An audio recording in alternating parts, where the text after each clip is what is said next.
कैसे हैं आप सभी।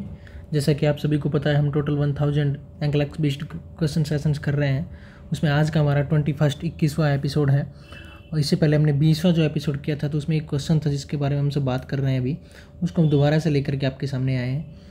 ये क्वेश्चन हमारा जो था ये था, if full term male has hypospadias which statement describe hypospadias. यानी कि एक फुल टर्म मेल है जिसका यानी कि 37 से 42 वीक गेस्टेशन के बाद में नॉर्मल टाइम पे था, इस बीच में ड्यूरेशन में गेस्टेशनल पीरियड में डिलीवरी हुई है, बेबी न्यूबॉर्न है, फुल टर्म है, विच स्टेटमेंट डिस्क्राइब हाइपोस्पेडेसिस। तो उसमें हाइपोस्पेडेसिस है। तो यहाँ पे पूछा गया है आपसे कि हाइपोस्पेडेसिस क्या है। इसमें फर्स्ट ऑप्शन आपको दिया गया है the urethral opening is absent. क्या हाइपोस्पेडेसिस में यूरेथ्रल की ओपनिंग जो है वो एब्सेंट होती है। दूसरा ऑप्शन दिया गया है the urethra open on the dorsal side of the penis. जो यूरेथ्रा है वो dorsal side of the penis जो है वहाँ पे ओपन होता है। तीसरा दिया गया है the penis is shorter than usual. क्या पेनिस जो है वो नॉर्मल साइज से छोटा होता है हाइपोस्पेडेसिस में। या लास्ट ऑप्शन दिया गया है the urethra open on the ventral side of the penis. क्या जो यूरेथ्रा है वो वेंट्रल साइड जो पेनिस का वहाँ पे ओपन होता है। तो देखिए यहाँ पे अगर हम बात करें तो 37 से 42 वीक जो टर्म गेस्टेशन हो गया उसके टाइम डिलीवरी हुई है एंड फुल टर्म नियोनेट है। उसका जब हम फिजिकल एग्जामिनेशन या न्यूबॉर्न असेसमेंट जब कर रहे हैं तो हमें देखने को मिला कि पेशेंट में हाइपोस्पेडेसिस है। हाइपोस्पेडेसिस का मतलब हो गया कि जो यूरेथ्रल की जो ओपनिंग है या यूरेथ्रा जो ओपनिंग है वो नॉर्मली जहाँ पे होती है, कहाँ पे होती है नॉर्मली अगर हम बात करें तो नॉर्मली ये होती है मीडियन सरफेस यानी कि नॉर्मल ओपनिंग जो एक यूरेथ्रा की होती है वो मीडियन सरफेस, पेनिस के मीडियन सरफेस यानी कि जो पॉइंटर आउटसाइड में है वहाँ पर ग्लैंड्स पेनिस के बिल्कुल बीच में होती है, उसको हम बोल रहे हैं मीडियन सरफेस। ये एक नॉर्मल ओपनिंग की बात कर रहे हैं हम। लेकिन हाइपोस्पेडेसिस जो है वो एक एबनॉर्मल ओपनिंग हो गया है यूरेथ्रा का। तो हाइपोस्पेडेसिस और एपीस्पेडेसिस ये दो एबनॉर्मल ओपनिंग है यूरेथ्रा के। तो हाइपोस्पेडेसिस क्या होता है और एपीस्पेडेसिस क्या होता है ये हम अभी बात करेंगे। देखिए हम यहाँ पे बात कर रहे थे हाइपोस्पेडियासिस के बारे में, ठीक है। तो हाइपोस्पेडियासिस में मान लीजिए ये पेनिस है आपके पास में और पेनिस में अगर नीचे वाली साइड में ओपनिंग हमें देखने को मिल रही है तो इसको हम बोल रहे हैं हाइपो मतलब नीचे वाली साइड में ओपनिंग देखने को मिल रही है तो इसको हम बोल रहे हैं हाइपोस्पेडियासिस या वेंट्रल साइड, ठीक है। और अगर ये यूरेथ्रा है और यूरेथ्रा की ओपनिंग मान लीजिए ऊपर वाली साइड में है तो इसको हम बोल रहे हैं एपी मीन्स अपॉन, ऊपर। एपीस्पेडियासिस में अगर ये ओपनिंग देखने को मिल रही है तो इसको हम बोलते हैं डोर्सल साइड। ऊपर वाली साइड जो है वो पेनिस की डोर्सल साइड है और नीचे वाली साइड जो है ये हाइपोस्पेडियासिस में वेंट्रल साइड है। इसलिए अगर ओपनिंग डोर्सल साइड में है तो एपीस्पेडियासिस और वेंट्रल साइड में है तो उसको हम बोल रहे हैं हाइपोस्पेडियासिस, ठीक है।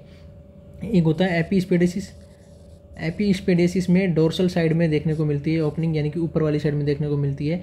एपीस्पेडियासिस वाले में अगर कोई पेशेंट जिसको एपीस्पेडियासिस है उसके साथ साथ में हमें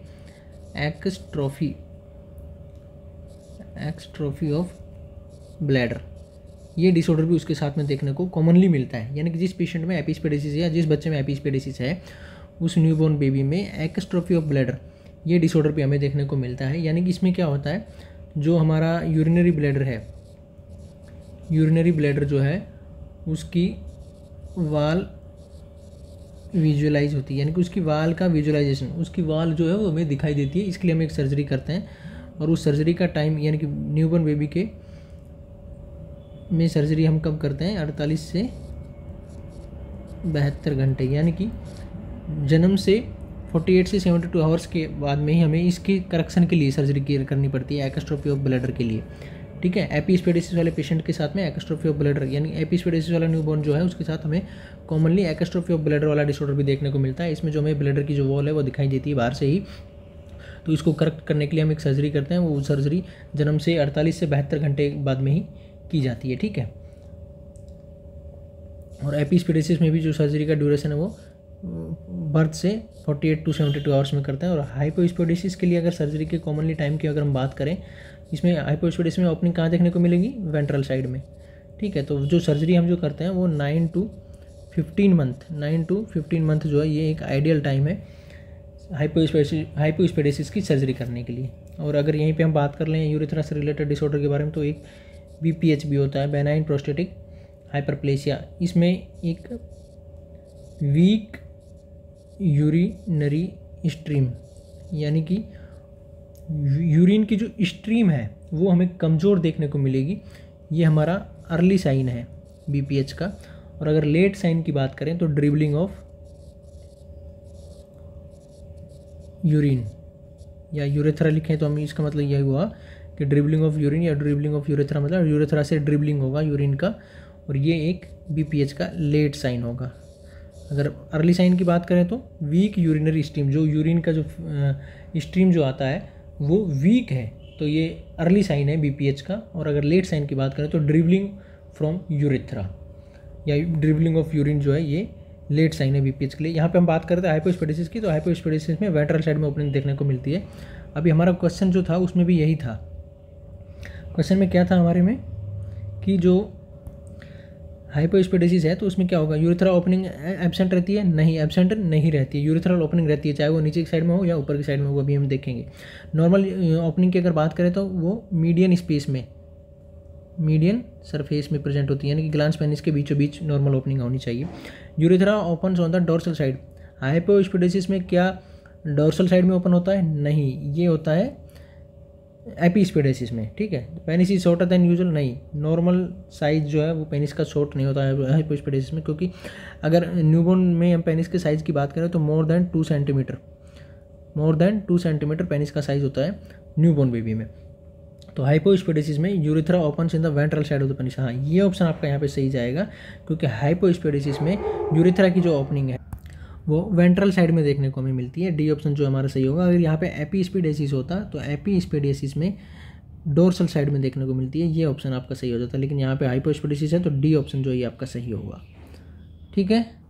नेक्स्ट क्वेश्चन जो हमने उस सीरीज़ में 20 वाले एपिसोड में लास्ट में छोड़ा था आप लोगों के लिए, तो इसमें दिया गया है the client is admitted to the chemical dependence unit with an order of continuous observation. यानी कि एक पेशेंट है केमिकल डिपेंडेंस का मतलब होगा ऐसे पेशेंट जो सब्सटेंस यूज करते हैं या जो भी कोई भी मेडिसिन जो ऐसे केमिकल्स हैं, नार्कोटिक केमिकल्स जैसे होते हैं, ऐसे यूज़ कर रहे हैं, तो उसके पेशेंट के लिए हमें कंटिन्यूस ऑब्जर्वेशन करने की जरूरत है। तो option the nurse is aware that the doctor has order continuous observation, यानी कि डॉक्टर ने ऑर्डर दिया है कंटिन्यूस ऑब्जर्वेशन का, तो नर्स को क्या पता होना चाहिए कि डॉक्टर ने कंटिन्यूस ऑब्जर्वेशन के लिए क्यों बोला है, इसका क्या रीज़न है, ये नर्स को पता होना चाहिए। यहाँ पे फर्स्ट ऑप्शन दिया गया है हेलुसिनोजेनिक drug create both stimulant and depressant. यहाँ पे केमिकल डिपेंडेंस की बात की गई है, तो केमिकल डिपेंडेंस कोई भी मेडिसिन हो सकती है, जैसे सब्सटेंस अब्यूज वाली, जैसे यहाँ पे हेलुसिनोजन के बारे में बात की गई है।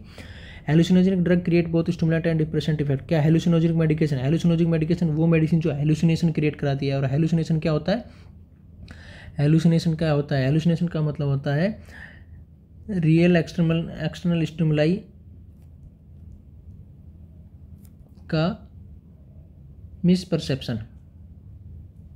हेलुसिनेशन जो है वो एक परसेप्शन डिसऑर्डर है, अल्टर्ड परसेप्शन। इसमें हमें जो परसेप्शन है वो देखने को मिलेगा चेंज हुआ, यानी कि अल्टर्ड परसेप्शन हमें देखने को मिलता है।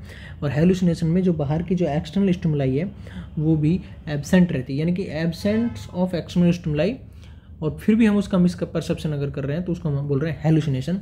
तो वो मेडिसिन जो हेलुसिनेशन का इफेक्ट कराती है उनको हम बोलते हैं हेलुसिनोजेनिक मेडिकेशन या हेलुसिनोजेनिक ड्रग। तो हेलुसिनोजेनिक मेडिकेशन क्या बहुत स्टिमुलेंट और डिप्रेसेंट इफेक्ट रखती है? नहीं रखती है। दूसरा ऑप्शन दिया गया हेलुसिनोजेनिक drug induce state of alternate perception. हाँ, ये ऑप्शन यहाँ पे सही होगा आपका, क्योंकि हेलुसिनोजेनिक मेडिकेशन जो होती है वो हमारे परसेप्शन जो है उसको, परसेप्शन का जो स्टेट है उसको अल्टर्ड या उसको चेंज कर देती है। बी ऑप्शन आपका सही आंसर होगा। तीसरा ऑप्शन दिया गया था हेलुसिनोजेनिक drug produce severe respiratory depression. नहीं, रेस्पिरेटरी डिप्रेसेंट नहीं करती है। लास्ट ऑप्शन दिया गया हेलुसिनोजेनिक drug induce rapid physical dependence. ये फिजिकल डिपेंडेंस क्रिएट नहीं करती है, ये साइकोलॉजिकल डिपेंडेंस क्रिएट करती है। साइकोलॉजिकल डिपेंडेंस क्रिएट करती है, फिजिकल डिपेंडेंस क्रिएट नहीं करती है, इसलिए ये ऑप्शन भी आपका यहाँ पे गलत हो जाएगा। और फर्स्ट ऑप्शन आपका इसलिए गलत हो जाएगा क्योंकि ये जो मेडिकेशन होती है हेलुसिनोजेनिक मेडिकेशन जो होती है वो स्टिमुलेंट इफेक्टिव रखती है, ओनली डिप्रेसेंट इफेक्ट नहीं रखती है, इसलिए ये ऑप्शन ए गलत हो जाएगा। और बी ऑप्शन आपका सही आंसर होगा, क्योंकि हेलुसिनोजेनिक मेडिकेशन जो है वो हमारे परसेप्शन का जो स्टेट है उसको चेंज कर देती है, और हमें जो परसेप्शन है वो गलत फील होता है या परसेप्ट हम गलत कर पाते हैं, इसलिए बी ऑप्शन जो है ये आपका सही आंसर होगा। नेक्स्ट क्वेश्चन हमारा है during the assessment of a labouring client the nurse note that the fetal heart tone, FHT मतलब फीटल हार्ट टोन या fetal heart rate are loudest in the upper right quadrant, the infant is most likely in which position. यानी कि एक labour में patient है आपके पास में, nurse उसका बेबी जो है अंदर उसका फीटल हार्ट टोन जो उसको अगर सुन रही है, तो उसको जो मदर के अगर हम एब्डोमेन को या यूट्राइन एरिया को अगर 4 क्वाड्रेंट में डिवाइड करें तो राइट अपर क्वाड्रेंट में फीटल हार्ट टोन हमें बहुत अच्छे से सुनाई दे रही है, सबसे तेज़ सुनाई दे रही है। तो इससे आपको पता लगाना है कि जो बच्चा है या जो इन्फेंट है जो मदर के यूट्रस में जो प्रेजेंट है बेबी उसका कौन सा पोजीशन है, आपको ये बताएं। देखिए अगर हम मदर के यूट्रस को 4 एरिया में डिवाइड करें, 4 क्वाड्रेंट में डिवाइड करें, right upper quadrant, right lower quadrant, left upper quadrant और लेफ्ट लोअर क्वाड्रेंट, ठीक है। तो यहाँ पे पूछा गया है कि कौन से पोजीशन में है, right breech presentation, right occipital anterior presentation, left sacral anterior presentation, left occipital transverse presentation. देखिए और क्वेश्चन में आपको दिया गया अपर right quadrant, right upper quadrant हमारा 1 नंबर हमने इसको दे दिया, यहाँ पे प्रेजेंट है, ठीक है। यानी कि यहाँ पे जो फीटल हार्ट टोन है वो हमें सबसे तेज़ सुनाई दे रही है। तो इसके हिसाब से आपको आइडिया लगाना है कि जो बेबी है उसका कौन सा पोजीशन है या कौन सा प्रेजेंटेशन है, ठीक है। प्रेजेंटेशन का मतलब क्या हो गया कि बेबी का प्रेजेंटिंग पार्ट कौन सा है, यानी कि जो सबसे पहले डिलीवरी होने वाला पार्ट है वो कौन सा पार्ट है। बेबी के फुट डिलीवर होंगे पहले, या ब्रिज प्रेजेंटेशन में है बेबी, या वर्टेक्स प्रेजेंटेशन में। वर्टेक्स का मतलब हो गया उसका स्कैल्प वाला एरिया या जो वोल्ट वाला एरिया जो है वो पहले डिलीवर होगा। देखिए अगर हम बात करें फीटस की, तो फीटस में क्या होता है, मान लीजिए ये फीटस है, ठीक है। इसमें जो हार्ट है ये यहाँ पे होगा, और यहाँ पे आपको बताया गया है कि राइट अपर क्वाड्रेंट में हमें तेज़ आवाज़ सुनाई दे रही है। इसका मतलब है कि जो बेबी है, अगर हम इसको डिवाइड करें तो जो हार्ट है ये इस वाली लाइन से यानी कि ऊपर वाली साइड में यानी अपर क्वाड्रेंट में आपको सुनाई दे रहा है। तो हार्ट जो है डायरेक्टली, इसका मतलब ये हो गया कि वो अपर वाली साइड में, अपर क्वाड्रेंट में प्रेजेंट है, या तो लेफ्ट में है या राइट में है। अगर हमें अपर क्वाड्रेंट में आवाज़ सुनाई दे रही है तो ठीक है। क्वेश्चन में आपको बताया गया अपर क्वाड्रेंट में। अपर क्वाड्रेंट का मतलब हो गया कि बेबी का हार्ट अपर क्वाड्रेंट में है। अब वो राइट में भी हो सकता है, लेफ्ट में भी हो सकता है, लेकिन बताया गया है कि यहाँ पे कि राइट में है। तो राइट में अगर है तो इसका मतलब है कि बेबी का जो हार्ट है वो राइट साइड में है और अपर वाली साइड में है। तो यहाँ पे हमें सबसे तेज़ आवाज़ सुनाई देगी। तो अभी इस बेसिस पे आपसे पूछा गया है कि उसका पोजीशन कौन सा होगा। अब इसमें उसका कौन सा पोजीशन होगा, इसका मतलब क्या होगा कि अगर हार्ट यहाँ पे है तो इसका मतलब हुआ कि बेबी का जो हेड है वो ऊपर वाली साइड में ही है, ठीक है। अभी ऐसा क्यों है, क्योंकि जो हेड और हार्ट जो है वो पास पास में है बेबी में। एडल्ट की अगर हम बात करें तो भी जो हमारा बटक्स वाला एरिया है या जो हमारे लोअर लिम्स हैं उनसे कंपेरेटिवली अगर हम करें तो भी हमारा हार्ट जो है हेड के या वर्टेक्स के पास में ही रहता है। इसीलिए बेबी का वर्टेक्स वाला एरिया भी अपर क्वाड्रेंट में होगा और हार्ट भी अपर क्वाड्रेंट में होगा। और अगर राइट का अपर क्वाड्रेंट हमें सुनाई दे रही है तो इसका मतलब है कि बेबी का हार्ट जो है वो राइट अपर क्वाड्रेंट में है। तो अगर हम यहीं पे पिक्चर बनाए तो इसका मतलब ये होगा कि ये मान लीजिए बेबी का हेड है, ठीक है, ये यहाँ पे उसका हार्ट हो गया और बेबी ऐसे प्रेजेंटेशन में वहाँ पे प्रेजेंट है। अब वो कौन सा पोजीशन हो सकता है, ये हम पेल्विक ब्रीम की बात कर रहे हैं, यानी कि वो ऐसे, ठीक है। अभी बेबी का ये वाला जो पार्ट है ये कौन सा पार्ट होगा, यानी कि अभी बेबी जो है वो कौन से प्रेजेंटेशन में होगा, अभी आपसे ये पूछा जा रहा है यहाँ पे। तो आपसे दिया गया है अगर बेबी का बटक्स वाला एरिया प्रेजेंटिंग पार्ट है, यहाँ पे आपको दिख रहा है कि बटक्स वाला एरिया है वो प्रेजेंटिंग पार्ट या पेल्विक ब्रीम में है, तो बेबी का कौन सा प्रेजेंटेशन होगा। तो क्या ये प्रेजेंटेशन अगर डिलीवरी के टाइम अभी डिलीवरी होगी तो पहले बटक्स वाला एरिया बेबी का बाहर आएगा, तो ये कौन सा प्रेजेंटेशन हुआ, ये तो ब्रीच प्रेजेंटेशन हुआ। तो हम इसमें जो ऑप्शन दिए गए हैं कौन कौन से दिए हैं, ऑक्सीपिटल प्रेजेंटेशन, ऑक्सीपिटल तो बिल्कुल नहीं है क्योंकि उसका स्कैल्प वाला एरिया पहले बाहर नहीं आ रहा। सैक्रल एंटीरियर प्रेजेंटेशन नहीं, सैक्रल वाला भी पहले बाहर नहीं आ रहा। लेफ्ट ऑक्सीपिटल ट्रांसफर, ऑक्सीपिटल भी नहीं आ रहा क्योंकि उसका पहले स्कैल्प वाला एरिया तो आ ही नहीं रहा। ब्रीच प्रेजेंटेशन है, बटक्स वाला एरिया पहले आएगा। और राइट साइड में अगर हम बेबी है तो इसका मतलब होगा कि राइट ब्रीच प्रेजेंटेशन होगा, और ए आंसर जो आपका ये सही होगा क्योंकि यहाँ पे पहले बेबी का ब्रीच बटक्स वाला एरिया है, तो पहले बटक्स वाला एरिया अगर है तो उसको हम बोलते हैं ब्रीच प्रेजेंटेशन। अब राइट साइड में बेबी है, राइट अपर क्वाड्रेंट में है यानी कि राइट साइड में है, तो इसका मतलब हुआ कि राइट ब्रीच प्रेजेंटेशन यहाँ पे आपको देखने को मिलेगा। नेक्स्ट क्वेश्चन हमारा, the primary physiological alteration in the development of asthma is, यानी कि अस्थमा वाले पेशेंट में प्राइमरी फिजियोलॉजिकल अल्ट्रेशन का मतलब क्या हुआ कि नॉर्मल अल्ट्रेशन अस्थमा वाले पेशेंट में हमें क्या देखने को मिलता है। फर्स्ट ऑप्शन में आपको दिया गया bronchular inflammation dyspnea, hyper secretion of abnormal viscous mucus, infectious process causing mucosal edema, और लास्ट दिया गया spasm of bronchular smooth muscles. देखिए अस्थमा क्या है, अस्थमा एक रेस्पिरेटरी डिसऑर्डर है, ठीक है। ये कॉमनली किसी भी एलर्जन, कोई ड्रग रिएक्शन, ठीक है, environment, dust, pollen grain, chemicals, इन सब से हो सकता है, ठीक है। तो फिजियोलॉजिकल अल्ट्रेशन पेशेंट में क्या देखने को मिलता है, ये हमें आपसे पूछा गया है। फर्स्टली फिजियोलॉजिकल रेस्पॉन्स क्या देखने को मिलेगा, bronchial inflammation and dyspnea, bronchioles का इन्फ्लामेशन जो है वो इसमें नहीं होता है, इसलिए ए ऑप्शन आपका यहाँ पे गलत हो जाएगा। दूसरा है hyper secretion of abnormal viscous mucus, हाँ एबनॉर्मल विस्कस म्यूकस का हाइपर सीक्रेशन देखने को मिलता है, लेकिन ये फिजियोलॉजिकल रेस्पॉन्स नहीं है। अगर ये यहाँ पे नॉर्मल होता, hyper secretion of normal viscous mucus, तो ये फिजियोलॉजिकल चेंजेस रहते हैं, लेकिन एबनॉर्मल है तो इसका मतलब है कि फिजियोलॉजिकल नहीं है, इसलिए ये ऑप्शन भी यहाँ पे गलत होगा। तीसरा देगा infectious process causing mucosal oedema, यहाँ पे कोई इन्फेक्शन नहीं होता है। इन्फेक्शन अस्थमा का कोई स्पेसिफिक रीजन नहीं है, इसके अलावा इन्फेक्शन से हो सकता है, लेकिन अस्थमा जो है वो एक प्राइमरी फिजियोलॉजिकल रेस्पॉन्स की बात की जा रही है। फिजियोलॉजिकल का मतलब हो गया कि जो नॉर्मल है, तो नॉर्मल क्या फिजियोलॉजिकल चेंजेज आएंगे उसके बारे में पूछा जा रहा है। तो इन्फेक्शन तो पैथोलॉजिकल में हो गया, इसलिए ये ऑप्शन भी यहाँ पे आपका गलत होगा।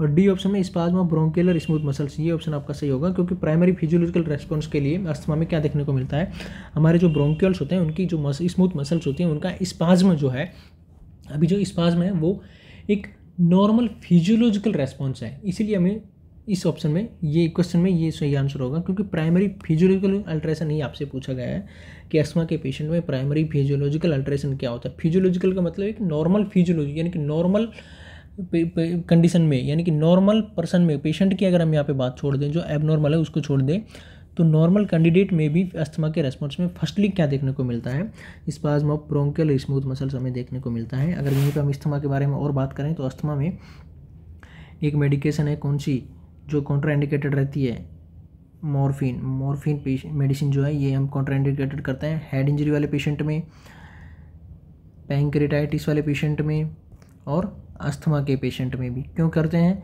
क्योंकि मॉर्फिन जो है वो रेस्पिरेटरी डिप्रेशन करती है, और अस्थमा वाले पेशेंट में पहले ही रेस्पिरेटरी डिस्ट्रेस या रेस्पिरेटरी प्रॉब्लम रहती है, इसलिए हम इस पेशेंट को मॉर्फिन मेडिसिन नहीं देते हैं। हेड इंजरी वाले पेशेंट में भी रेस्पिरेटरी डिप्रेशन देखने को मिल सकता है, इसलिए मॉर्फिन भी नहीं, इसको भी नहीं देंगे। और पैंक्रेटाइटिस वाले पेशेंट में इसलिए नहीं देते हैं क्योंकि जो स्फिंक्टर ऑफ ओडी हमारा होता है, हमने एक क्वेश्चन इसके बारे में शायद कराया भी है, स्फिंक्टर ऑफ ओडी जो है ये स्फिंक्टर ऑफ ओडी का कंस्ट्रिक्शन या नैरोविंग करा देती है, कंस्ट्रिक्शन करा देती है। इससे क्या होगा, जो पैंक्रेटिक जूस है या पैंक्रेटिक केमिकल जो है वो बाहर स्मॉल इंटेस्टाइन में नहीं पहुंच पाएंगे। इससे क्या होगा कि जो पैंक्रेटिक डक्ट से बाहर निकल के पैंक्रियाज के लोकल टिश्यूज़ में इन्फिल्ट्रेट करेंगे और वहाँ पे नेक्रोसिस क्रिएट करेंगे।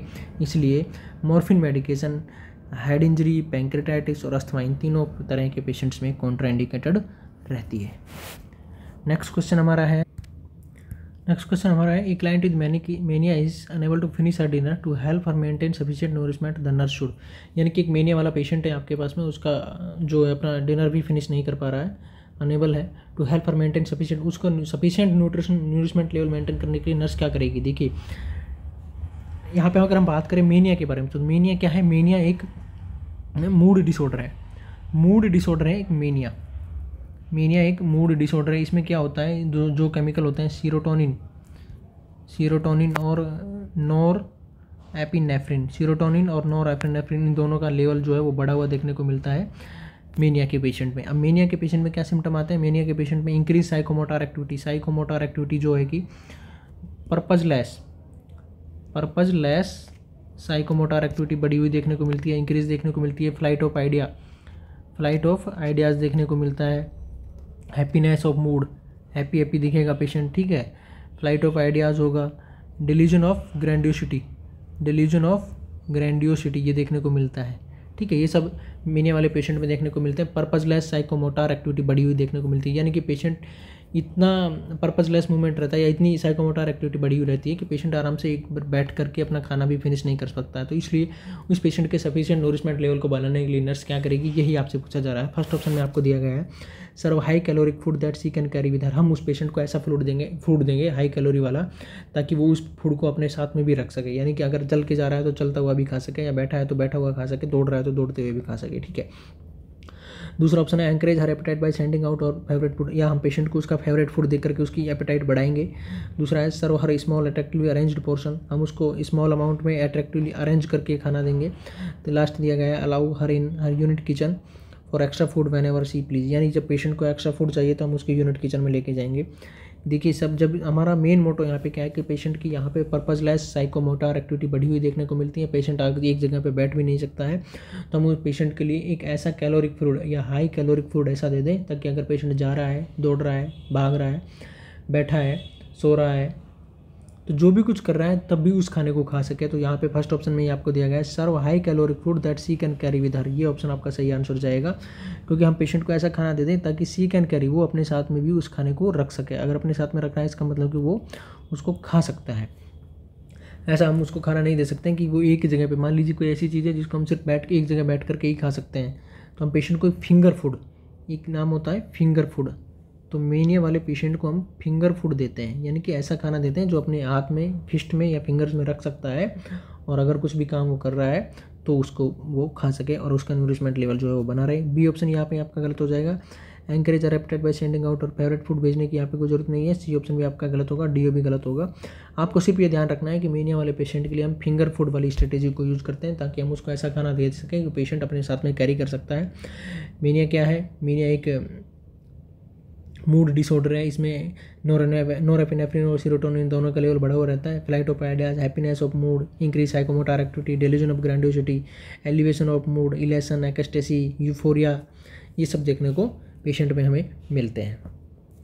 नेक्स्ट क्वेश्चन हमारा है, मेनिया में हम एक लिथियम थेरेपी भी यूज़ करते हैं। लिथियम के साथ साथ में हम सोडियम आयन जो हमारा होता है उसका लेवल मेंटेन करने की यहाँ पे ज़रूरत है। लिथियम के टॉक्सिसिटी होने के लिए, इससे बचाने के लिए हमें सोडियम की आयन को रेगुलेट करने की ज़रूरत होती है। ये इसके मेडिकेशन के बारे में हो गया। मेनिया के ट्रीटमेंट के लिए हम ECT भी यूज़ करते हैं और साइकोथेरेपीज़ का भी यूज करते हैं। नेक्स्ट क्वेश्चन हमारा है, a client has an order for a trough to be drawn on the client receiving vancomycin, यानी कि एक पेशेंट है जिसको वेंकोमाइसिन मेडिकेशन चल रही है। An order for trough to be drawn, trough level उसका चेक करना है। The nurse is aware that the nurse should contact the lab in order for them to collect the blood, यानी कि ट्रुग level जो है हम ब्लड से check करते हैं, ये हमें आपको पता लग गया है यहाँ पे, टू कलेक्ट द ब्लड, यानी कि ब्लड का सैंपल जब हम लेंगे तो उससे हम ट्रुग लेवल चेक करते हैं। तो नर्स लैब वाले को कब बुलाएगी? किसी पेशेंट को जिसको वेंकोमाइसिन चल रहा है उसका ट्रुग लेवल चेक करने के लिए। अब यहाँ पे अगर हम बात कर लें कि ट्रुग क्या है, तो ट्रुग क्या है? ट्रुग का मतलब होता है मिनिमम कंसंट्रेशन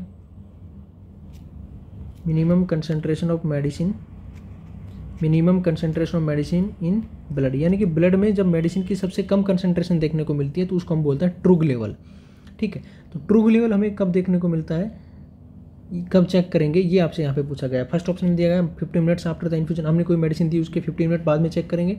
दूसरा 30 मिनट बिफोर द इन्फ्यूजन, या हम कोई भी मेडिसिन दे रहे हैं उससे 30 मिनट पहले चेक करेंगे। तीसरा दिया गया 1 आवर आफ्टर द इन्फ्यूजन और 2 आवर आफ्टर द इन्फ्यूजन। देखिए ट्रुग लेवल जो है वो हम कब चेक करेंगे, जब पेशेंट में मिनिमम कंसंट्रेशन आपको मेडिसिन का देखने को मिलेगा। कब देखने को मिलेगा मेडिसिन? और वेंकोमाइसिन के बारे में बात की जा रही है। मान लीजिए कोई मेडिसिन आपको सुबह 9 बजे देनी है और शाम को 9 बजे देनी है। ठीक है, इस तरह से दो मेडिसिन, एक कोई भी मेडिसिन है वो BD चल रही है। अभी आप सुबह 9 बजे, फर्स्ट ऑप्शन आपको दिया 15 मिनट्स आफ्टर द इन्फ्यूजन, मान लीजिए 9 बजे कोई मेडिसिन देनी है और आप उसका क्या 9:15 AM पर ही उसका ट्रुग लेवल चेक करेंगे? नहीं करेंगे, क्योंकि ट्रुग लेवल का मतलब क्या हुआ? Minimum concentration of medicine in the blood. Medicine का ब्लड में मिनिमम कंसंट्रेशन कब देखने को मिलेगा? क्या 9:15 बजे पेशेंट में मेडिसिन का मिनिमम कंसंट्रेशन देखने को मिलेगा? अगर पेशेंट को हम 9 बजे ही मेडिसिन दे देंगे तो नहीं देखने को मिलेगा, क्योंकि यहाँ पे तो मैक्सिमम कंसंट्रेशन देखने को मिलेगा। इसलिए फर्स्ट ऑप्शन आपका यहाँ पे गलत हो जाएगा। दूसरा दिया गया 1 आवर आफ्टर द इन्फ्यूजन, क्या 9 बजे से 1 बजे या 1 घंटे बाद यानी कि 10 बजे 10 AM पर ही क्या पेशेंट में कोई भी मेडिसिन का मिनिमम कंसंट्रेशन देखने को आपको मिलेगा? नहीं मिलेगा, क्योंकि ये तो बहुत ही अर्ली टाइम हो गया। क्या मेडिसिन 1 ही घंटे काम कर रही है? इसलिए ये ऑप्शन भी आपका गलत होगा। 2 आवर्स आफ्टर द इन्फ्यूजन जो है ये भी आपका गलत होगा, क्योंकि अगर ट्रुग लेवल की बात करें तो ट्रुग लेवल हम जब चेक करते हैं तो उसमें ये चेक करते हैं कि जो मेडिसिन है उसका मिनिमम कंसंट्रेशन हमारे ब्लड में कब होता है। वो कब होता है? 30 मिनट बिफोर द इन्फ्यूजन, यानी कि सुबह मान लीजिए 9 बजे कोई मेडिसिन दे दी और अभी वो शाम को या रात को 9 बजे देनी है, तो रात वाले 9 बजे से 30 मिनट पहले यानी कि 8:30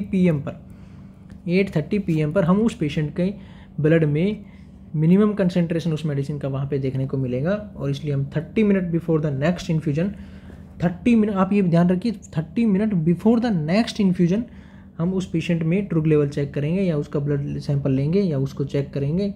उससे हमें 30 मिनट पहले, नेक्स्ट मेडिसिन के 30 मिनट पहले से ही हम उसका अगर ब्लड ले लेंगे तो उसमें हमें पेशेंट में कि ब्लड में मिनिमम कंसंट्रेशन पेशेंट का वो मेडिसिन का देखने को मिलेगा। यहाँ पे वैनकोमाइसिन की बात की जा रही है, तो वैनकोमाइसिन जो है वो एक एंटीबायोटिक मेडिकेशन है। वैनकोमाइसिन के इफेक्ट से पेशेंट में रेड मैन सिंड्रोम नाम से एक रेस्पॉन्स देखने को मिलता है। इस मेडिसिन को वैनकोमाइसिन को हम जब भी देते हैं उसका पहले AST एंटी सेंसिटिविटी टेस्ट हमें करना चाहिए। ये AST जो है इंट्राडर्मल रूट से किया जाता है। रेड मैन सिंड्रोम, ये अगर AST पॉजिटिव है तो हमें पेशेंट को मेडिसिन नहीं देनी है, लेकिन अगर हम पेशेंट में ये वैनकोमाइसिन मेडिसिन को अगर फास्टली भी दे देंगे तो भी पेशेंट में रेड मैन सिंड्रोम देखने को मिलता है। रेड मैन सिंड्रोम में क्या होता है कि पेशेंट के ईचिंग देखने को मिलेगा और पूरे शरीर पे उसको रेड रेसेस देखने को मिलेंगे। पेशेंट में रेड रेसेस डेवलप हो जाएंगे, इसलिए हम इसको बोल रहे हैं रेड मैन सिंड्रोम। लाल कलर का पूरा आदमी हो जाएगा यहाँ पे। तो ये सब था ड्रुग लेवल के बारे में। ड्रुग लेवल का मतलब हो गया है कि आपको जो मेडिसिन है उसका मिनिमम कंसंट्रेशन ब्लड में कब रहेगा। वो मिनिमम कंसंट्रेशन हम जब किसी मेडिसिन का ब्लड में चेक करते हैं तो जो हमारा जो नेक्स्ट अपकमिंग डोज है, मान लीजिए सुबह 10 बजे दिया है तो अभी जो अपकमिंग जो डोज है रात को जो 10 बजे वाला है तो उससे 30 मिनट पहले यानी कि 9:30 बजे यानी कि 9:30 PM पे हम उस पेशेंट का ब्लड लेंगे, फिर उसमें उस मेडिसिन का कंसंट्रेशन चेक करेंगे, तो वो हमारा ड्रुग लेवल चेक करना हो जाएगा। चलिए नेक्स्ट क्वेश्चन हमारा है the nurse is providing postpartum teaching for a mother planning to breast feed her infant. यानी कि एक मदर है, पोस्टमार्टम टीचिंग उसको नर्स करा रही है ब्रेस्ट फीडिंग के regarding. Which of the client statement indicate the need for additional teaching. Additional teaching का जहाँ पे भी आ रहा है इसका मतलब है कि वहाँ पे पेशेंट को कुछ गलत पता है, इसके बारे में नर्स उसको करेक्ट कराएगी। एडिशनल टीचिंग मतलब कुछ और समझाने या कुछ और ज़्यादा टीच कराने की ज़रूरत है। तो यहाँ पे कौन सा स्टेटमेंट जो गलत है वो उसको नर्स सही टीच कराएगी या उसको एडिशनली टीच कराएगी। फर्स्ट ऑप्शन दिया गया है मदर है पोस्टमार्टम मदर का मतलब होगा जिसकी लेबर और डिलीवरी कंप्लीट हो चुकी है, उसका बेबी को ब्रेस्ट फीडिंग के रिगार्डिंग हम बात कर रहे हैं। फर्स्ट ऑप्शन दिएगा I am wearing a supportive bra. अगर मदर जो है वो सपोर्ट ब्रा पहन रही है तो क्या ये स्टेटमेंट सही है या नहीं है। क्योंकि ये स्टेटमेंट सही है तो इसमें एडिशनल टीचिंग कराने की ज़रूरत नहीं है, इसलिए ये ऑप्शन भी आपका नहीं होगा। क्योंकि अगर मदर सपोर्टिव ब्रा पहन रही है तो इसका मतलब है कि वो जो ब्रेस्ट को सपोर्ट प्रोवाइड कराने के लिए पहन रही है, तो ये ऑप्शन यहाँ पे सही है, इसमें एडिशनल टीचिंग कराने की जरूरत नहीं है। दूसरा ऑप्शन है I am expressing milk from my breast. Mother अगर अपने ब्रेस्ट से मिल्क एक्सप्रेस कर रही है, मैनुअली भी अगर कर रही है, तो क्या ये स्टेटमेंट सही है, क्या ऐसा करना चाहिए मदर को। हाँ, ऐसा करना चाहिए। अगर ऐसा करना चाहिए तो इसका मतलब क्या हुआ कि ये स्टेटमेंट सही है, इसमें नर्स को कुछ मदर को एडिशनल टीच कराने की जरूरत नहीं है, इसलिए ये ऑप्शन भी यहाँ पे आपका सही नहीं होगा। तीसरा दिया गया I am drinking 4 glass of fluid during a 24 our period. Mother यहाँ पे बता रही है कि मैं अपने 24 घंटे के टाइम ड्यूरेशन में या एक दिन में 4 ग्लास पानी पी रही हूँ, या 4 ग्लास जो है वो फ्लूइड का ले रही हूँ। तो क्या ये सही है? नहीं, ये सही नहीं है, क्योंकि जो मदर ब्रेस्ट फीड कराती है उसको प्लेंटी ऑफ फ्लूइड चाहिए होता है। प्लेंटी ऑफ फ्लूइड यानी कि उसको बहुत ज़्यादा अमाउंट में पानी पीना रहता है। सिर्फ 4 ग्लास से जो वो बहुत कम हो गया, इसलिए ये स्टेटमेंट हमारा गलत है। और नर्स इसके बारे में पेशेंट को या उसकी जो पोस्टमार्टम मदर है उसको एडिशनली टीच कराएगी कि आपको पानी जो 4 ग्लास नहीं पीना है, आपको ज़्यादा पानी पीना है। तो फ्लूइड के बारे में नर्स उसको एडिशनली टीच कराएगी। ये ऑप्शन जो है आपका ये सही आंसर होगा, सी। डी ऑप्शन भी आपका गलत होगा, क्योंकि while I am in the shower I will allow the water to run. और हाँ, ये इसका मतलब है कि ये स्टेटमेंट सही है। जब मदर शावर में है तो अपने ब्रेस्ट पे वाटर अलाउ कर रही है, इसका मतलब है क्या है कि ये लेट डाउन रिफ्लेक्स को स्टिमुलेट करेगा। जो ब्रेस्ट पे जो वाटर जो अलाउ हो रहा है वो लेट डाउन रिफ्लेक्स को स्टिमुलेट करेगा। तो इससे क्या है कि मदर के ब्रेस्ट में मिल्क ज़्यादा आएगा, और मिल्क ज़्यादा आएगा तो ये एक्सक्लूसिव ब्रेस्ट फीड करा पाएगी। यानी कि ये स्टेटमेंट भी सही है, तो इसको भी नर्स को ज़्यादा टीच कराने की ज़रूरत नहीं है। नर्स उसी चीज़ को टीच कराएगी पेशेंट को जो पेशेंट को गलत पता है। क्या गलत पता है यहाँ पे? कि उसको 4 ग्लास पानी नहीं पीना है, उसको ज़्यादा पानी पीना है, ज़्यादा पानी की ज़रूरत है, प्लेंटी ऑफ फ्लूइड की ज़रूरत है। इसलिए सी ऑप्शन आपका सही आंसर होगा यहाँ पे। अगर हम यहीं पे बात कर ले ब्रेस्ट फीडिंग के रिगार्डिंग, तो ब्रेस्ट फीडिंग जो है कई क्वेश्चन में पूछा जाता है कि ब्रेस्ट फीडिंग जो है कहाँ पे कॉन्ट्राइंडिकेटेड रहती है। कॉन्ट्राइंडिकेशन अगर ब्रेस्ट फीडिंग की हम बात कर लें तो मदर अगर रेडिएशन थेरेपी पर है तो कॉन्ट्राइंडिकेटेड रहती है। मदर अगर अर्गोट डेरिवेटिव मेडिकेशंस ले रही है तो वह वहाँ भी कॉन्ट्राइंडिकेटेड रहता है। और अगर मदर को HIV है तो वहाँ भी कॉन्ट्राइंडिकेटेड रहती है ब्रेस्ट फीडिंग। और अगर मदर एंटी मेटाबोलाइट या एंटी कैंसर मेडिकेशन जो है उस पर अगर मेडिसिन ले रही है मदर, तो भी वहाँ पे ब्रेस्ट फीडिंग कॉन्ट्राइंडिकेटेड रहती है। और अगर मदर को लिथियम थेरेपी चल रही है तो भी ब्रेस्ट फीडिंग कॉन्ट्राइंडिकेटेड रहती है। अगर रेडिएशन थेरेपी पे है, अगर डेरिवेटिव मेडिकेशन ले रही है, HIV पॉजिटिव है, एंटी कैंसर मेडिकेशन ले रही है, लिथियम थेरेपी ले रही है, तो सभी केसेस में मदर्स ब्रेस्ट फीड नहीं करा सकती है, ब्रेस्ट फीडिंग कॉन्ट्राइंडिकेटेड रहती है। ठीक है, अगर हम बात करें कि किस में कॉन्ट्राइंडिकेटेड नहीं है, हेपेटाइटिस बी और मास्टाइटिस, हेपेटाइटिस बी और मास्टाइटिस, इन दोनों में कॉन्ट्राइंडिकेटेड नहीं है ब्रेस्ट फीडिंग, यानी कि इन दोनों केसेस में ब्रेस्ट फीडिंग करा सकती है। और अगर कॉन्ट्राइंडिकेटेड की एक और बात कर ले तो हम वहाँ पे अगर बेबी में, जो न्यूबॉर्न बेबी है, उसमें इनबॉर्न एरर ऑफ मेटाबॉलिज्म, यानी कि बेबी में अगर मेटाबॉलिज्म के डिसऑर्डर अगर देखने को मिल रहे हैं तो वहाँ पे भी मदर ब्रेस्ट फीडिंग बेबी को नहीं कराएगी। इनबॉर्न एरर ऑफ मेटाबॉलिज्म में कौन कौन से आएंगे? फिनाइल कीटोन यूरिया और एक होता है गैलेक्टोसीमिया। अगर न्यूबॉर्न बेबी में गैलेक्टोसीमिया है और फिनाइल कीटोन यूरिया है तो ये दोनों केसेस में भी मदर बेबी को ब्रेस्ट फीड नहीं कराएगी, क्योंकि ये दोनों फिनाइल कीटोन यूरिया जो है वो एक अमाइनो एसिड, फेनाइल एलेनिन नाम से एक अमाइनो एसिड होता है, उसका डिसऑर्डर है। इसमें क्या होगा कि फेनाइल एलेनिन जो है वो मेटाबोलाइज नहीं हो पाएगा, और मेटाबोलाइज नहीं हो पाएगा तो उसका लेवल बॉडी में बढ़ेगा, और जब इसका लेवल बॉडी में बढ़ेगा तो जो कीटोन बॉडीज़ होती है उनका फॉर्मेशन होगा, और कीटोन बॉडीज़ जब बढ़ेगी तो कीटोन बॉडी हमारे यूरिन के थ्रू पास आउट होगी, और इससे फिनाइल और कीटोन यूरिन के थ्रू बाहर निकल रहा है, तो इसको हम बोल रहे हैं फिनाइल कीटोन यूरिया। ठीक है, ये फिनाइल एलेनिन जो है मदर की, यानी कि जब फिनाइल एलेनिन का लेवल और भी ज़्यादा बढ़ेगा और मदर के ब्रेस्ट में भी फिनाइल एलेनिन प्रेजेंट रहता है, तो इसलिए ये बेबी को सीजर क्रिएट कर सकता है, इसलिए ये ब्रेस्ट फीडिंग कॉन्ट्राइंडिकेटेड रहती है। ऐसे ही गैलेक्टोसीमिया जो है, गैलेक्टोसीमिया में भी मदर जो है वो ब्रेस्ट फीडिंग नहीं कराएगी, क्योंकि गैलेक्टोसीमिया में भी गैलेक्टोज का लेवल जो है वो बेबी में बढ़ा रहेगा। ये मिल्क शुगर है, ठीक है, मिल्क शुगर यहाँ पे बढ़ा हुआ देखने को मिलेगा। और जब भी हम फिनाइल कीटोन यूरिया टेस्ट कर रहे हैं तो उस बेबी के लिए जो टेस्ट है वो डिलीवरी होने के 7 दिन बाद में दोबारा से रिपीट किया जाता है। और अगर हम जब रिपीट भी कर रहे हैं तो उससे पहले में बेबी को 24 से 48 आवर ब्रेस्ट फीडिंग कराना कंपलसरी रहता है। ये इंपॉर्टेंट है कि फिनाइल कीटोन यूरिया जब भी हम कर रहे हैं तो बेबी को 24 से 48 आवर पहले ब्रेस्ट फीडिंग कराई जाती है, यानी कि ब्रेस्ट फीडिंग नेसेसरी है 24 से 48 आवर्स पहले अगर फिनाइल कीटोन यूरिया के लिए टेस्ट करना है तो। और जो टेस्ट हम जो कर रहे हैं वो डिलीवरी के 7वें दिन बाद में दोबारा से रिपीट किया जाना चाहिए। ठीक है, तो एक अगर गैलेक्टोसीमिया जो है, ये गैलेक्टोसीमिया ये भी एक कार्बोहाइड्रेट मेटाबॉलिज्म से रिलेटेड डिसऑर्डर है। इसमें क्या होगा कि अगर किसी पेशेंट को किसी बेबी को गैलेक्टोसीमिया है तो उसको हम एक न्यूट्रामीजेन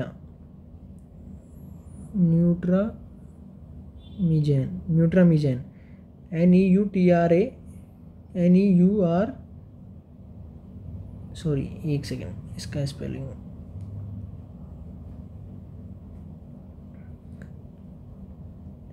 न्यूट्रामीजेन। ये न्यूट्रामीजेन जो है ये हम गैलेक्टोसीमिया वाले बेबी को सजेस्ट करते हैं। ये एक पाउडर फॉर्म में मिल्क फार्मूला आता है, ये एक पाउडर फॉर्म में जो मिल्क फार्मूला है उसका पाउडर फॉर्म होता है न्यूट्रामीजेन। ये गैलेक्टोसीमिया वाले बेबी को हम देते हैं ताकि उसमें जो ब्रेस्ट फीडिंग के टाइम जो या ब्रेस्ट फीडिंग में जो मॉलिक्यूल्स हैं या जो सब्सटेंसेस जो प्रेजेंट रहते हैं उसकी पूर्ति की जा सके।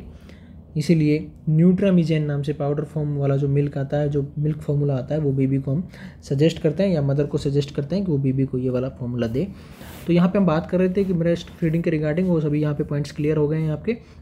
ब्रेस्ट फीडिंग जो है हेपेटाइटिस बी और मास्टाइटिस इन दोनों में कॉन्ट्राइंडिकेटेड नहीं होती है। चलिए नेक्स्ट क्वेश्चन की तरफ अभी हम चलते हैं। नेक्स्ट क्वेश्चन हमारा है, a client is receiving Pyridium phenazopyridine hydrochloride for a urinary tract infection, यानी कि एक यूरिनरी ट्रैक्ट इन्फेक्शन किसी पेशेंट को, उसको पायरिडियम मेडिसिन चल रही है। ठीक है, the client should be taught that the medication can, यानी कि हमें पेशेंट को बता दिया है कि इस मेडिसिन से क्या हो सकता है। फर्स्ट ऑप्शन है कोज डायरिया, या ये पायरिडियम मेडिसिन है जो डायरिया कर सकती है। दूसरा ऑप्शन है change the colour of her urine के कलर का चेंज कर सकती है। तीसरा है कोज मेंटल कन्फ्यूजन कर सकती है। चौथा है कोज चेंजेज इन टेस्ट, या टेस्ट जो है उसमें चेंज कर सकती है। देखिए पायरिडियम जो मेडिकेशन है ये यूरिनरी ट्रैक्ट इन्फेक्शन में हम पेशेंट को दे रहे हैं, तो पायरिडियम मेडिकेशन जो ये लोकल एनाल्जेसिक इफेक्ट रखती है। लोकल एनाल्जेसिक इफेक्ट का मतलब कहाँ पे होगी रखेगी, जो हमारा यूरिनरी ट्रैक्ट है उसमें पेन रिलीविंग का काम करेगी, पेन को कम करने का काम करेगी यूरिनरी ट्रैक्ट में। ये मेडिसिन यूरिन के थ्रू एक्सक्रीट हो जाती है, यूरिन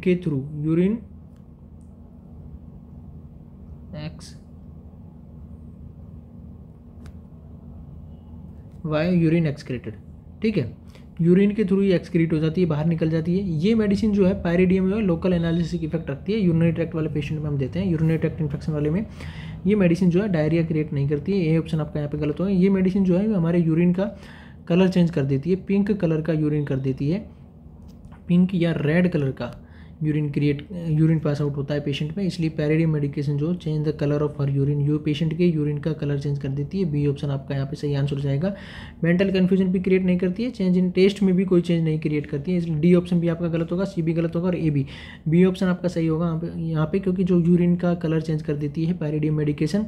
इसके अलावा अगर इसकी टॉक्सिसिटी हो जाए, अगर पायरिडियम मेडिसिन की टॉक्सिसिटी हो जाए तो येलो कलर ऑफ स्किन और स्क्लेरा, अगर पायरिडियम की टॉक्सिसिटी बॉडी में हो जाए तो ये स्किन और स्क्लेरा का कलर येलो कर देती है, जैसा कि जॉन्डिस में देखने को मिलता है, ठीक है।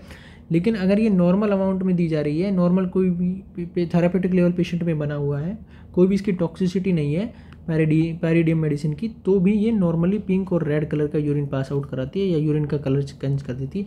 लेकिन अगर पेशेंट में येलो कलर का स्क्लेरा और स्किन अगर हो रहा है तो इसका मतलब है कि उस पेशेंट में पायरिडियम की टॉक्सिसिटी हो चुकी है और उस मेडिसिन को पायरिडियम को हमें डिसकंटिन्यू करना पड़ेगा। लेकिन अगर यूरिन का कलर पिंक और रेड आ रहा है तो इसका मतलब है कि पेशेंट को पायरिडियम मेडिकेशन ले रहा है और उस मेडिसिन का थेरेप्यूटिक इफेक्ट बना हुआ है, इसलिए ये चेंज कलर में, यूरिन के कलर में देखने को मिलता है। नेक्स्ट क्वेश्चन हमारा है a client with AIDS is taking Zovirax acyclovir, which nursing intervention is most critical during the administration of acyclovir. यानी कि कोई भी एक पेशेंट है, एड्स वाला पेशेंट है, उसको एसाइक्लोविर मेडिकेशन चल रही है। एसाइक्लोविर क्या है कि एंटीवायरल मेडिकेशन है एसाइक्लोविर।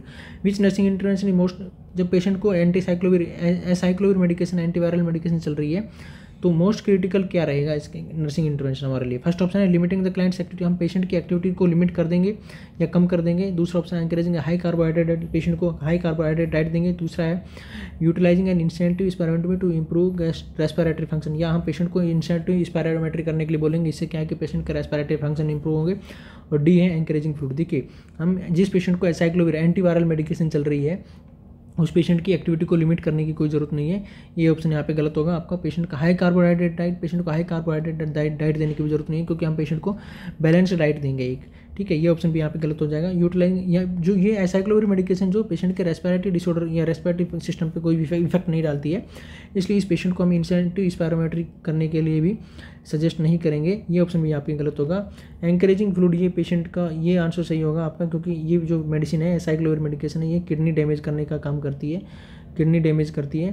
तो इस पेशेंट के लिए हम एनकरेजिंग फ्लूइड, पेशेंट को फ्लूइड देने के लिए प्रमोट करेंगे या पेशेंट को फ्लूइड के लिए एनकरेज करेंगे।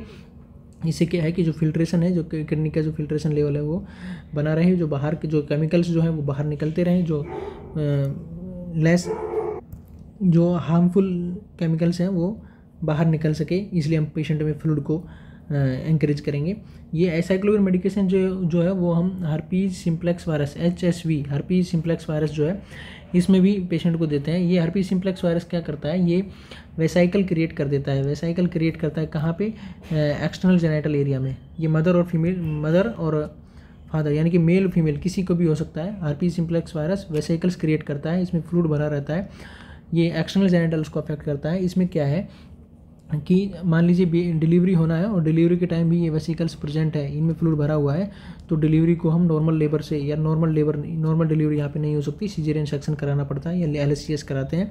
तो HSV के इन्फेक्शन को ट्रीट करने के लिए हम एसाइक्लोविर मेडिकेशन देते हैं। और अगर ये HSV early stage of pregnancy में हो गया है और इसका अगर आउटब्रेक दोबारा से नहीं हो या ये प्रेगनेंसी के टाइम में इसका हम सप्रेसिव थेरेपी के लिए यूज़ में भी प्रेगनेंसी में HSV के सप्रेसिव थेरेपी के रूप में भी हम एसाइक्लोविर मेडिकेशन का यूज़ करते हैं।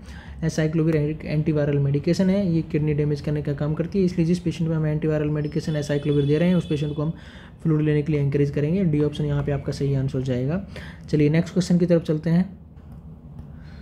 A client is admitted for an MRI magnetic resonance imaging, nurse should question the client regarding. एक पेशेंट है आपके पास में MRI के लिए एडमिट हुआ है, nurse should question the client. Nurse इनमें से क्या क्वेश्चन करेगी पेशेंट से?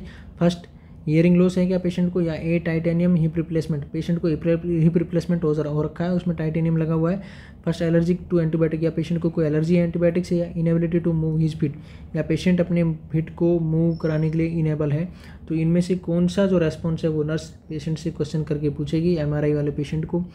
आज का हमारा सेशन हम यहीं पे ख़त्म कर रहे हैं। इसका जो आंसर है वो आप लोग सोचिएगा क्या हो सकता है। अगला सेशन जब हम 22वां एपिसोड हमारा कंटिन्यू लेके आएंगे अगला वाला, तो उस सेशन में हम इस क्वेश्चन को सॉल्व कराएंगे कि MRI क्या होता है, कैसे किया जाता है, तो इनमें से उसका क्या आंसर आएगा। ये सब बातें हम एक ही क्वेश्चन में कम से कम 2 और 3 क्वेश्चन सोल्व करने की कोशिश कर रहे हैं। हर एक ऑप्शन का कुछ ना कुछ क्वेश्चन जो है वो, ये ऑप्शन जो है किस चीज़ से रिलेट कर रहा है, उस हिसाब से हम एक क्वेश्चन में लगभग 2 या 3 क्वेश्चन सोल्व कर रहे हैं। आप हमारे साथ इसी तरह से बने रहिए। आगे का सेशन जो हम सब कंटिन्यू रखेंगे। चैनल को सब्सक्राइब कीजिए, लाइक कीजिए और अपने दोस्तों के साथ में शेयर कीजिए। Thank you.